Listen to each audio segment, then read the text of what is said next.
which has been built as a center, the Chief Emeka Anyaoku and Chief Mrs.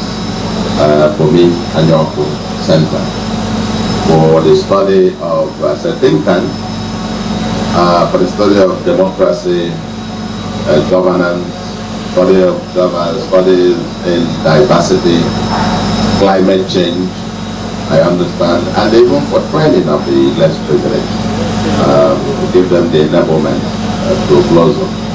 And this is quite befitting for a couple that has traversed the world with the global knowledge, expertise, the embodiment of all that is who we are without the global knowledge. And I wish it could also be a center for mentorship, mentoring leaders, emerging leaders, and where we'll also share, I understand you have artifacts, some kind of a museum also here, that we may come here and have almost like an encyclopedia of history. This will be a knowledge bank, so to speak, a repository of all that are very revered Chief Anyaoku, GCON,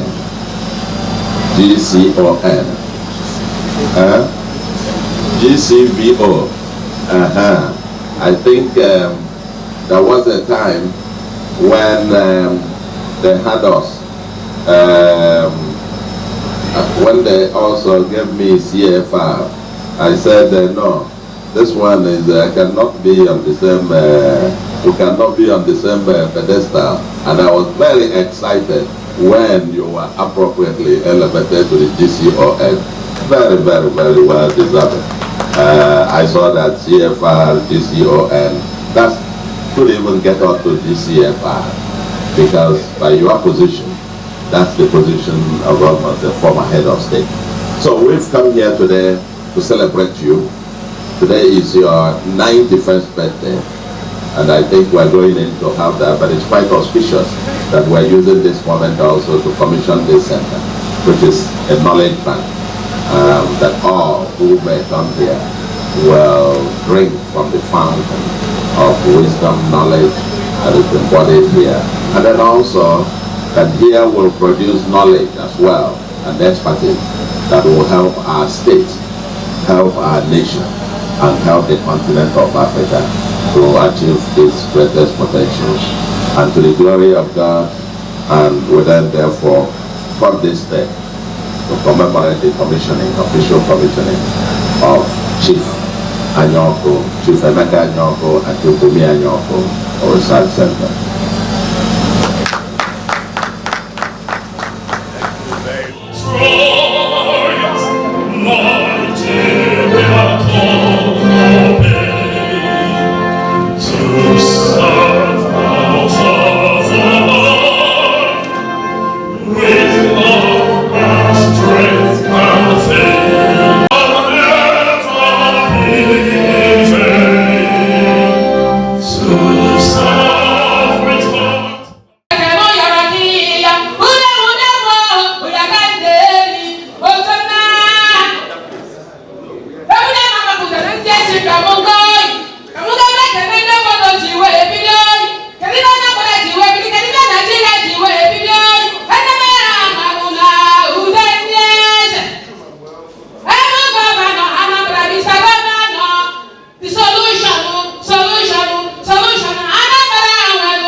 And pleasure to welcome you all to this double celebration. The launch of the Emeka Bunmi Anyaoku Foundation Center and the celebration of my father's 91st birthday. 1 year ago, The 18th of January 2023 was a time of celebration of a milestone 90th birthday.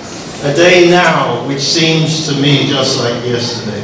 I feel today that the 18th of January 2024 is not just another cause for celebration, but also a time for reflection on the life of Chief Emeka Anyaoku, Obosi, whose lifetime career has constantly been supported by his wife, my mother, Mrs. Bunmi Anyaoku.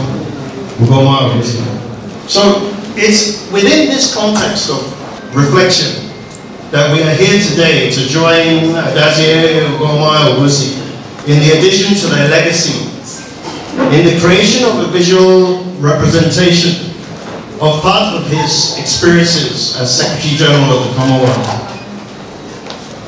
and to join Adazie in the realization of his dream in the launch of this edifice. Whilst I will leave it to the director of the center to speak about this place and its activities, I wanted to borrow the concept of the telling of the story as a central theme today. The great literary icon Chinua Achebe once said, and I quote, "People from different parts of the world can respond to the same story if it says something to them about their own history and their own experience." So, our family is proud that the center is located in the ancient community of Obosi, the home of the Anyaoku family.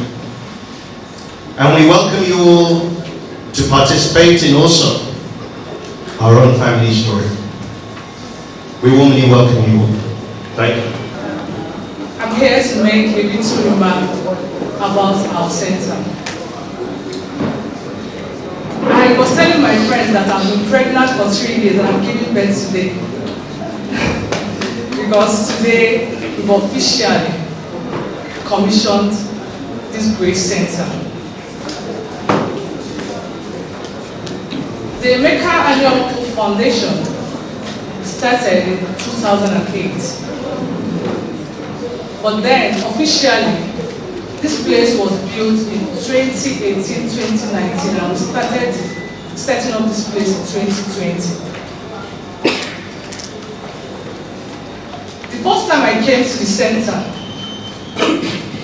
as a normal Nigerian lady that loves money, the first thing that came to my mind is, why would she build such an elegant building in Obosi? Why not somewhere else where you can make huge amounts of money? But then I asked him, he said, for the love of his people, for the love of Obosi.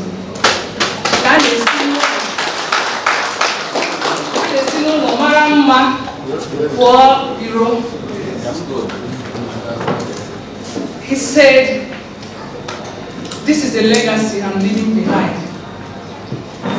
He said, I want this place to stand strong, even 50 years, 100 years after I am gone.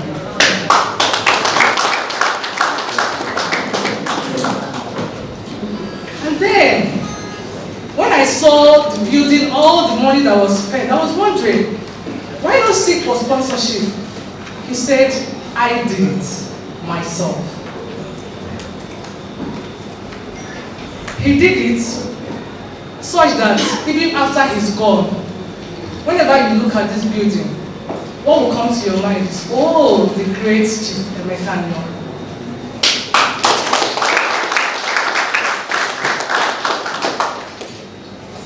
In this building, it's really interesting to know that we have 3 library halls and 1 repository. And in that repository, everything about the Commonwealth, the speeches, all the travels, everything you want to know about Chief Emeka Anyaoku is in that repository. And in our library, we have nothing less than 20,000 books.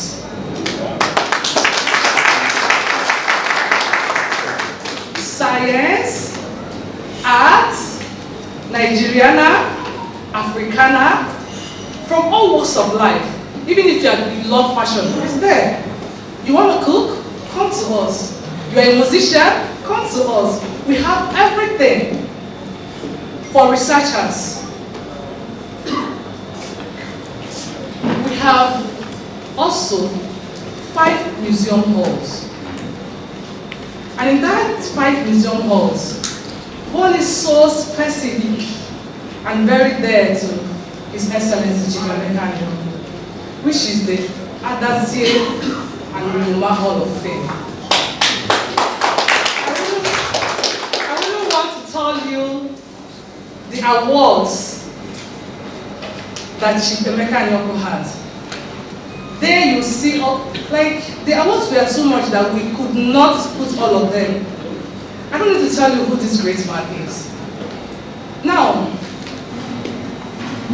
talking about the reason for this great center. We have the Emeka Anyaoku Institute of International Studies and Diplomacy in Unitec. So we hope to collaborate with them to host seminars, conferences, workshops, training for senior civil servants. We also hope to equip our computer room so that the youths, because we can't leave the youths, so that the youths can be trained on computer studies. Because of the love Chief Emeka Anyaoku has for education, immediately we started work. Chief Emeka Anyaoku donated books to 19 primary and secondary schools in Obosi, and then one in Merchant of Light, which is his alma mater.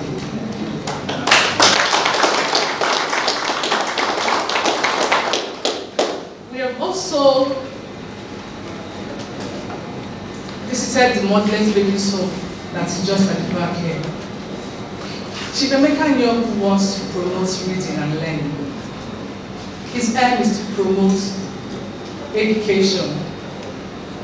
We also have students who are underprivileged that are under our scholarship.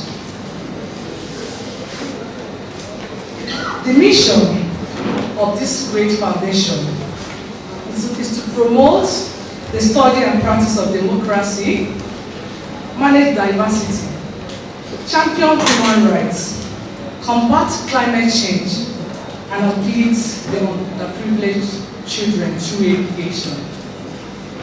In here, you can see this very beautiful hall that we are in now. It is open for hire, for conferences and for workshops.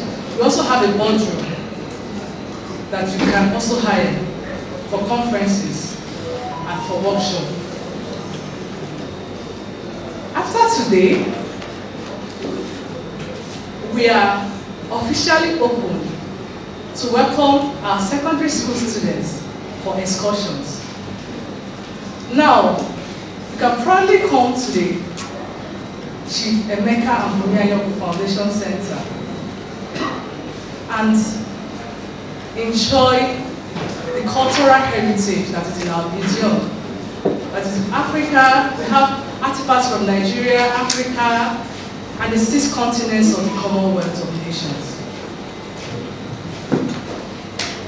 It is with great pleasure and happiness that I welcome you all to this commissioning as we officially open this place and celebrate Chief Emeka Anyaoku's 91st birthday. Thank you all.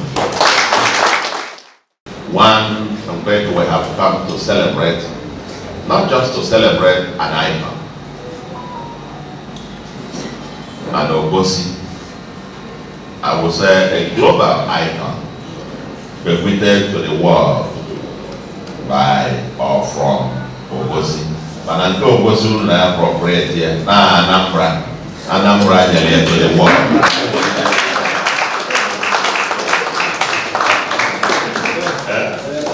bequeathed to the world by what? Anambra, our own. And every forever, I poor Maga, and with that was Maga, oh my uncle, not my uncle. So it's the 91st birthday, a very special one. I know Abogidi, I understand after this Abogidi will be proposing a toast, and I think he will do justice. I won't comment on that. But all I can say is that for me, whenever I see him, and I tell him this always, when I grow up, I want to look like him. And in terms of health and so on, I don't know. It can only be, they say, the grace of God and lifestyle. I said to him, maybe that lecture that I had, I think the greater part of the world need that lecture. We thank God, we've come to give God the glory and thank God for his life. That he served not just our people, but he served the world. Served the entire 54 member nations of the Commonwealth, and gloriously. I know he had a short stint as Nigeria's foreign minister under Shagari's second term, shortly before the military coup, before he returned then to become the Secretary of the Commonwealth. But everything put together, this is one of those, we don't celebrate our heroes enough. And I am one of those who preach, I'm a fervent convert to this whole philosophy of befitting living and decent funeral. And we are seeing this befitting living in his public service. And I want to speak to it. It's not just that it's 91 and counting. And I know with him, that which is in Genesis chapter 6 verse 3. I don't believe the word in the Psalm that talks 70 and then 80. That word is somebody who was happy, he was just, singing a song and saying that word. The one I believe is the one in Genesis chapter 6 verse 3. It says, my spirit shall not abide in man forever.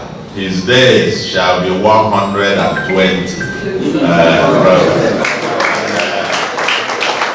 That is so. With that one, but that was said then when life was very short and brutish. That then was and when we were all the dead, and what are the kind of healthy living and exercise routine, the others menu of exercise and everything in moderation. With the technology today and with his lifestyle, others they're going at 150. And we'll be there. That's what we'll keep aspiring. We'll never have you enough. This is quite awesome. But let me tell you what tickles me most. And that is that he has lived a life of impact. A life devoted for public purpose. Because it's not just how long, but how well and for what purpose. Adazie has lived a life for public purpose. Listening to the song and listening to the director of this particular center, you can surmise the entire thing. This is a life devoted not for himself and about himself, but a life for what? Public purpose. A life for others to make society better. And there is no better way to sum it all than this particular center that we have come to commission today. This part of the world is not very common. And this is what it is. Those who have to do the research, to Oluchi and the team here, you have got big work to do. I can see the areas of focus, democracy, the climate change, diversity, because we must manage diversity. We must manage the diversity. Here in Anambra, in this part of the world, it's not too pronounced. The only one I had before I became governor was this,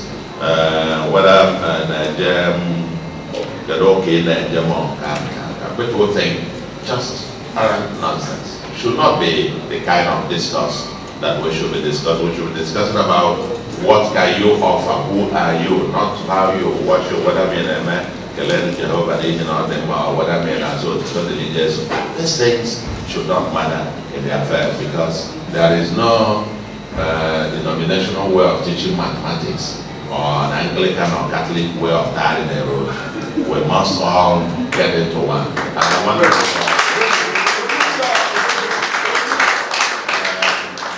appreciate Lordship Joe when he was the chairman, the state chairman of CCN, that recently last year honored me with an award to them. I have plaques that will fill room, hundreds of them. But this one, I took it to heart when they gave me an award as the father of ecumenism. So we have work to do, and we're going to be, this center, I want to believe, will be of immense benefit because it all starts with the head. 60–70% of the success of anything starts with the soundness of the idea.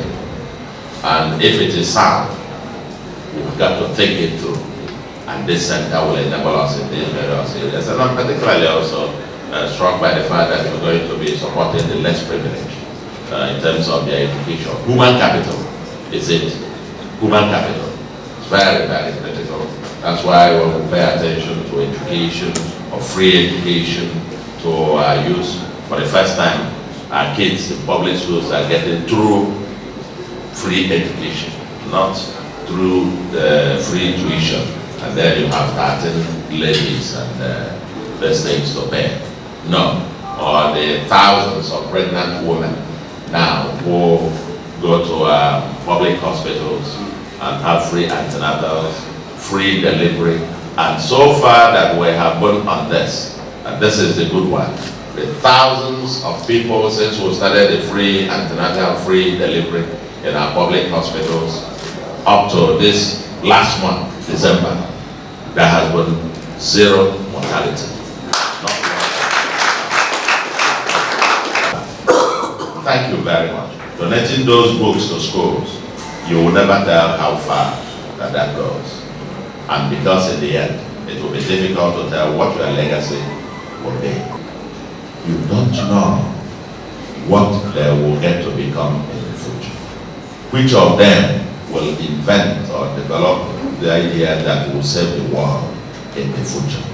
Therefore, you have no idea what your legacy will be. And I want to end on that note to say, Adaziem and Ugoma, you have no idea what your legacy, what lives you are going to touch, and how the lives you touch by this particular center will change society and civilization going forward. And in the end, you have no idea what your legacy will be. Thank you very much. That has been worked out. My brother friend will hear, His Excellency. My brother friend will say, the chairman honor and pleasure,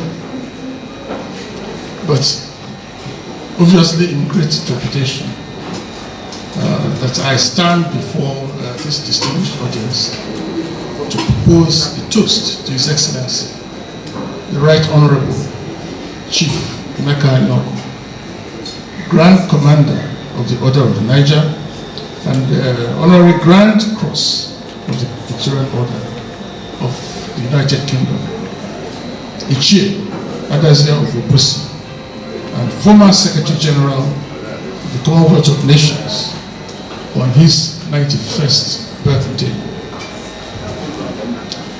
It is indeed a Herculean task for me to attempt for only 10 minutes to speak on such an eminent son of Obosi and a grand citizen of the world, which he is, without whose every chapter in his life gives you sufficient material to write a whole book. So if you talk about his early upbringing, you can write a whole book on it. Was it secondary school or university, etc., etc. Therefore, permit me to dwell on just a few attributes that I consider have contributed to making the man that we are about to celebrate today. Anyaoku has been variously described as one of the greatest human minds of Africa, a global citizen who thinks hope, a global statesman extraordinary, an astute negotiator, a peacemaker, and a born diplomat, a good mixer who virtually has no enemies. I like that one. And friendly with the ability to get things without offense. Indeed, his life is like a storybook in which every chapter dovetails seamlessly into the next chapter. From his early firm upbringing under family relatives at Umuahia with his uncle and at Amo with his father's cousin, to a secondary school under the visionary proprietor, Chief Obi, and then of course on to university where he was very strident in student politics. His career took off at the Commonwealth Development Corporation, went through the federal government of Nigeria, including posting to the United Nations, and then reached his apogee as at the Commonwealth Secretariat, where he was Secretary General. He's still very active in several non-stipendiary positions around the world. He was president of the World Wildlife Fund, succeeding late Prince Philip of the United Kingdom. He's a trustee of the British Museum, of all places. And of course, I think he just retired, just finished a term as president of the Metropolitan Club, which I promised I would visit while we were there, but I have not been able to do that. Permit me to touch on a few distinct and positive factors which I consider in his amazing life. First of all, and I think, I don't know where His Excellency, Mr. Governor, I don't know how he pushed my idea, but first on my list is the grace of God. God has endowed our celebrant with good health, such that even at 91 years old, he maintains a good physique and still retains his undoubted alertness of mind. This morning he shook my hand, and it was as firm as it has been over the last 20, 30 years. For example, and listen to this one. I was aghast when I once called him on the telephone some years ago. He answered briefly to let me know that he was driving his car on the streets of London and that he would call me back later when he got home. I reckon that he was about 85 years old at that time. Was that correct? Yes. 85 years old, still driving in a crazy place like London. I surrendered my own license at the age of 70. The second attribute is pedigree. Pedigree. His family background and the kind of upbringing he got in that family. His family was Christian and Anglican, and blessed with the opportunity for early education, both on his paternal and his maternal sides. Our religious leaders of those days, and we pray still of today, such as his father, who was a catechist, and his mother's guardian, Reverend Ekunobi, were the beacons for moral, ethical, and social values of the society. One is thus not surprised that our celebrant has always stood fearlessly firm for what is right, what is just, and what is transparent. It doesn't waver on that, and will speak boldly at any time, at anywhere, on what he believes is correct. And as been mentioned already, is also very humane to and supportive of the less privileged.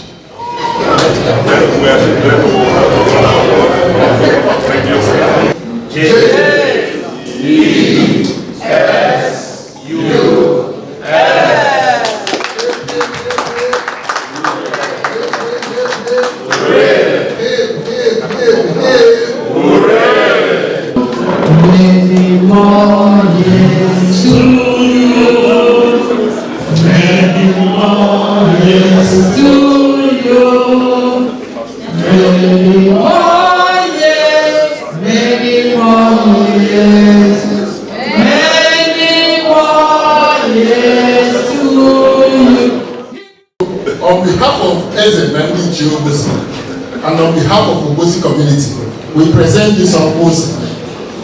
We present it because we know that this museum has been built as a monument to our history. We present it that this museum has been also built as a testament to our future. We present it because Obosi will remain in the global arena as the home of Emeka Bunmi Anyaoku Center for Knowledge, Center for Wisdom. We thank you and say, I see at the next Tombo, I will ensure that all of you will have to come back here to have another session at the center. Thank you very much. The most celebrated of our governors in Nigeria. But what distinguishes him is that he is not only cerebral. Most cerebral people live in their own world. They live in the ivory tower. They seldom come down to the masses. But Professor Gov Soludo is a cerebral governor who is also at home to the masses. And for that, I must say that while I was coming here, I received a telephone call from one of your predecessors, Mr. Peter Obi, who called me to say that he was stranded at Lagos Airport because of the weather condition in Asala. He had planned to fly to Asala, arrive at Asala at about 9 o'clock, or indeed 8:25, and to make his way to Obosi. He'd asked me if he'd come early and stay until the event, and I said of course he could. So I'm sure that he's probably still stranded at, having not seen him, I'm sure that he would not make it. If Peter Obi had been here, I would have thanked him for being the third time he's come to my birthday celebration. When I was 80, and 80 is a milestone birthday, Peter Obi was the governor of the state at the time, and he came in midwinter at the departure lounge. And so the prayer of your family and friends and associates would be that your flight be delayed as long as possible by aviation. And then I have been fortunate to go over 80, to turn 90, and today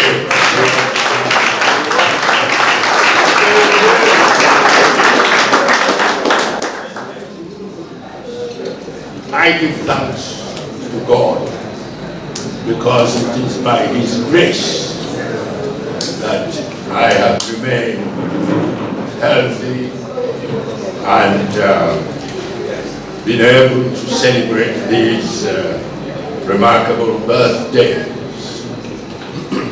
But I also thank my dear wife, Ugoma, because it is said that heaven helps those who help themselves. And so God has, by His grace, helped me with the help also of my dear wife.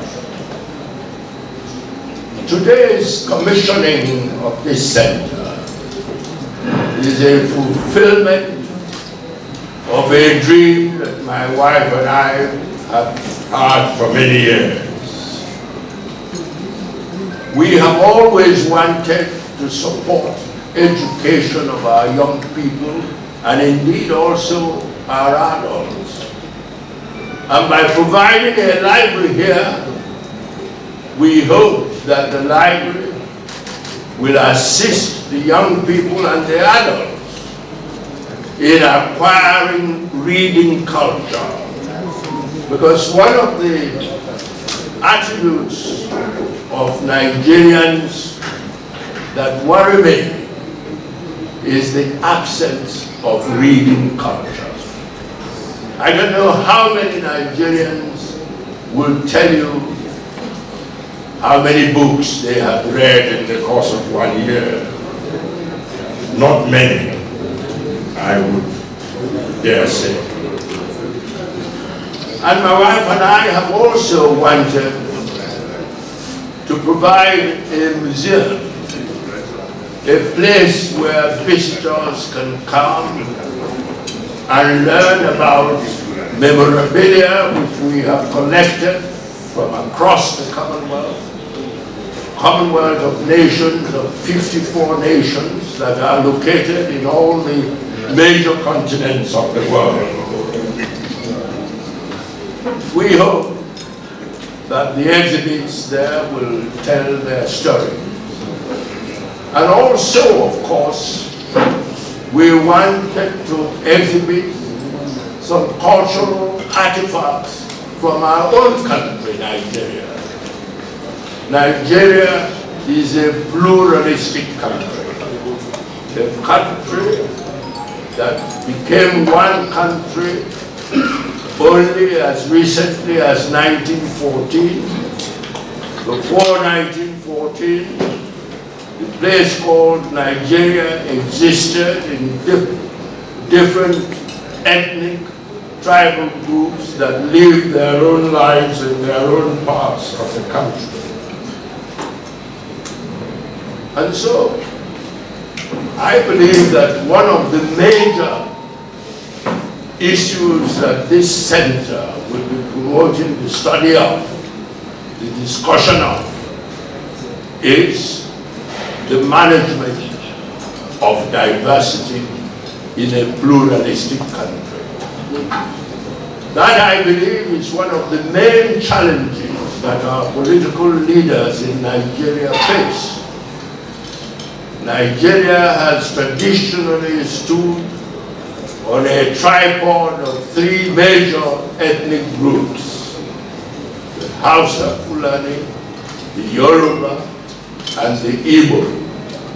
But of course, Nigeria has very many ethnic groups, and I hope that the challenge presented by the management of this collection of ethnic groups is one that our country should take very seriously. I sometimes worry that our political leaders are not as conscious of this challenge as they should be. Nigeria is not the only pluralistic country in the world. We've had pluralistic countries. Some of them have succeeded, like Switzerland, which is a country of 4 major ethnic groups, or Canada, which is a country of 2 major ethnic groups, or India, which is a country of several ethnic groups. These countries have succeeded because they have deliberately addressed the challenge of how to manage diversity within their countries. But some pluralistic countries that were not able to manage their diversity have failed. Take a country like Yugoslavia. Yugoslavia was a pluralistic country doing well, but it could not manage its diversity, and so it ended up breaking up into 8 states. There are now 8 independent countries that used to belong to one country, Yugoslavia. And then you take Czechoslovakia, for example, another example. Czechoslovakia is a country of 2 major ethnic groups, the Slovaks and the Czechs. But they could not manage their diversity, so they peaceably decided to separate into 2 countries that they have become. And nearer home, in Africa, take a country like Sudan. Sudan existed as one country for about 3,000 years. And yet, lately, because it could not manage its diversity, it broke up into 2 countries. The center, as our most distinguished first guest, His Excellency Gov Soludo said, would be a hub of collaboration with universities, with schools, and with institutions to promote studies in various, the venue of this center. My answer is obvious. It's my attachment to my birthplace.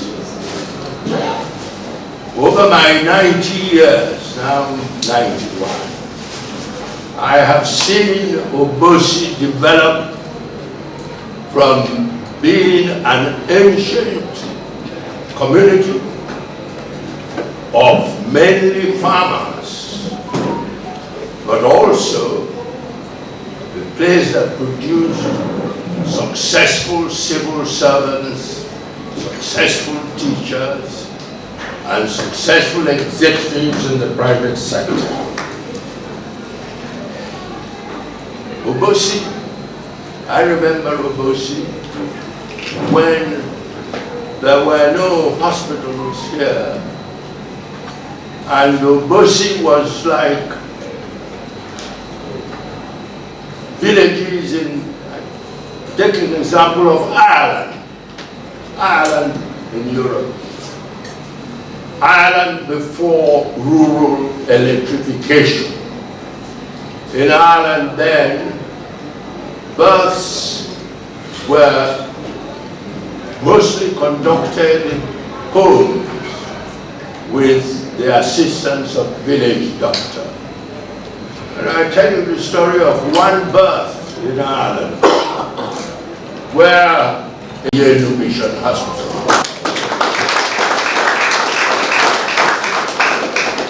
And for my 90th birthday,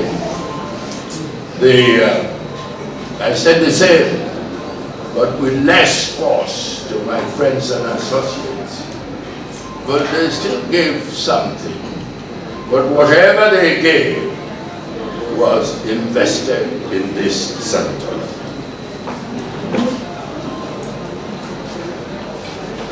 So, my wife and I are very proud to have this center here. And as I said, I continue to thank God for His grace that at 91, He has enabled me to retain all my faculty. I think it was His Excellency the Governor who said that my faculty is still as sharp and so on. I'm not so sure. But what I know is that the absent-mindedness which is associated with old age, that I'm still free from that. And here I will tell you the story of a professor at the University of Nigeria to have funds to sustain not only the maintenance of this center, but also its activities. And I hope and pray that that will happen.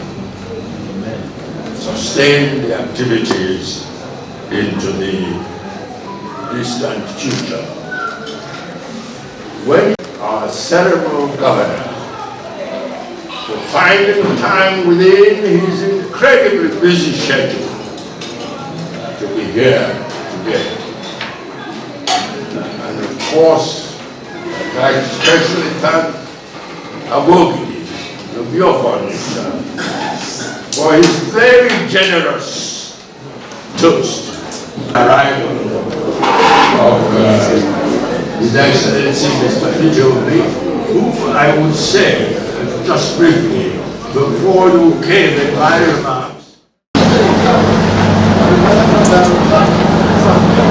The seat of